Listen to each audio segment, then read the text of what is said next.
This is the second presentation for topic 2 from Econ 3, which is called Objectives of Firms. In the first presentation, we were looking at business revenue curves and the profit maximisation point. What that sets us up nicely for are business objectives. Okay, now everyone always assumes that the reason why business exists is to make money, and mostly that is true. But there are different objectives that businesses may want to pursue. We've got one that we've already mentioned, which we'll look at again, and that is profit maximisation. We've also got profit satisficing. We can also, as a business, pursue sales maximisation. We can go for cost plus pricing, and we can go for what we call long run profit maximisation. Now, it's possible in the exam you'll be expected to evaluate different objectives of businesses. These are the 5 different objectives that you might want to talk about. I just want to very quickly draw again the profit maximisation point. If we assume we've got a business that's selling every single product for the same price level, then they will have a demand line that looks like this. That is also equal to their average revenue line and their marginal revenue line. We've then got their marginal cost line. Now what we know is this business will profit maximise at Q1, so where these 2 different lines meet. So at this point, MR is equal to MC. In other words, the addition to total revenue is equal to the addition to total costs. To the left of the point, MR exceeds MC, so the addition to revenue is more than the addition to total costs.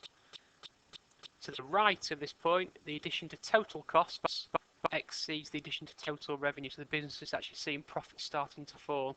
Doesn't mean they're making a loss necessarily, but it means that their profit levels are starting to become lower than what they were previously. What we might also see though is a different shaped demand line. Some businesses, if they want to increase their output level and sell more, they have to start offering lower price. So for example, one business might have a marginal revenue line that looks like this, and what this shows is the business, if they want to increase how much they sell, have got to reduce their price levels. What this will lead to is a demand line or an average revenue line that looks like this. When you see them like this again, the business will have a marginal cost line, and again profit max will occur here where MC equals MR. So that is again our profit maximisation point. If you were expected to talk about why profit maximisation could be a good or a bad thing, the best thing about profit maximisation is, well, it does what it says on the tin. The business is making maximum profit levels. They can't do any better than what they are. That should mean that shareholders are happy because they're making good returns on their investment. It may also mean the business is getting big, powerful, and they're in a good position to get going forward for investments, improving their efficiency in the future. Bad things though. Well, the bad things about profit maximisation is, well, how are they going about doing this? They might be creating lots of negative externalities to keep their costs to an absolute minimum. This, of course, might give the business a bad brand image. People might not shop there in the future. Linked to this as well, maybe there's exploitation happening, exploitation of resources or people in the production process. Maybe they're ripping off their customers, charging them too high a price, which of course is bad for us as customers. What we've also got to think about here is what we call the divorce of ownership and control.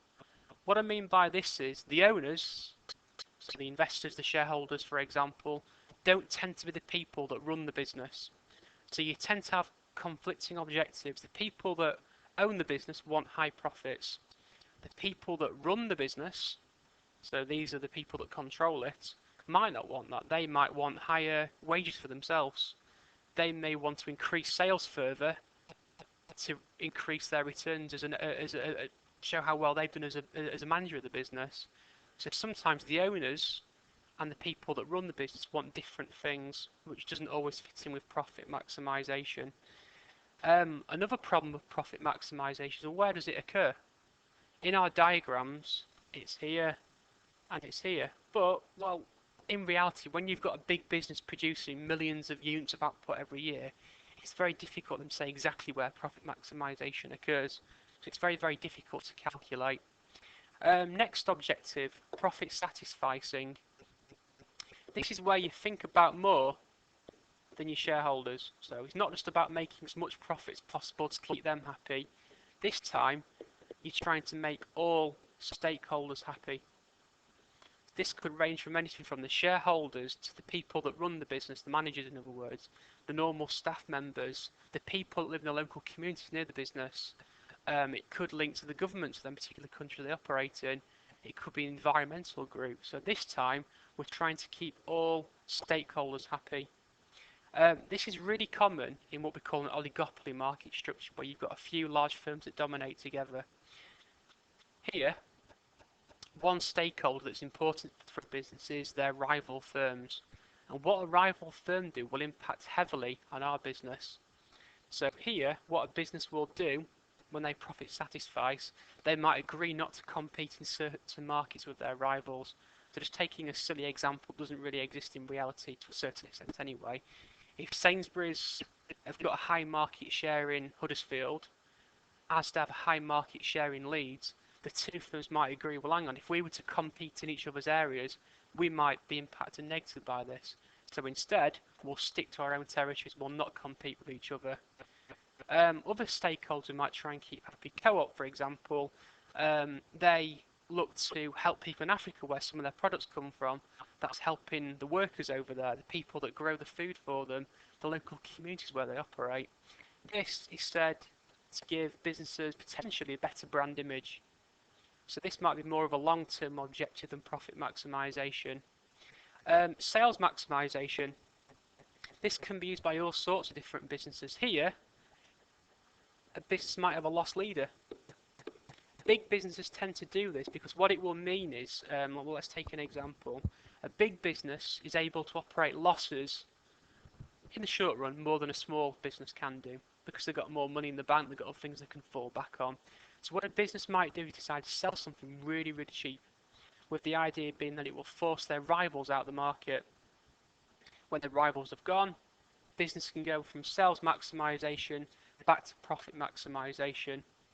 A small business that's setting up or a big business entering a new market might decide to pursue this to build up a sales base. Once you've got the customers on board, you've got them hooked, you can start to put the price up again. Linked to this, cross-subsidisation. Let's think about bus travel. Buses provide an important service base, you know, that help people get from A to B, those that haven't got cars or those that need to get somewhere and haven't got access to their car for one reason or another. Cross-subsidisation works on the theory that a business will not aim to make overall profits. What the business will do, though, it will, on some parts of its services, have profits. Those profits will fund losses on other parts of the business. So, for example, in Huddersfield, a bus going from, I don't know, let's say Dewsbury into Huddersfield town centre is likely to make a profit because lots of people use that service. That will then fund a service which might go from Holmfirth to Jackson Bridge or Hepworth. Very few people travel on that route, so therefore that part of the route will make a loss. But overall, the business will make no profit. So what that might mean is some people on the profitable routes are paying higher prices than they should do, and people on the less profitable routes or the loss-making routes are actually paying less than they should do. Cost plus pricing. This is a very simple objective where a business will add on a percentage on top of their total cost to work out how much profit they want to make. So what they might say is every product we sell we want to make 10% profit on.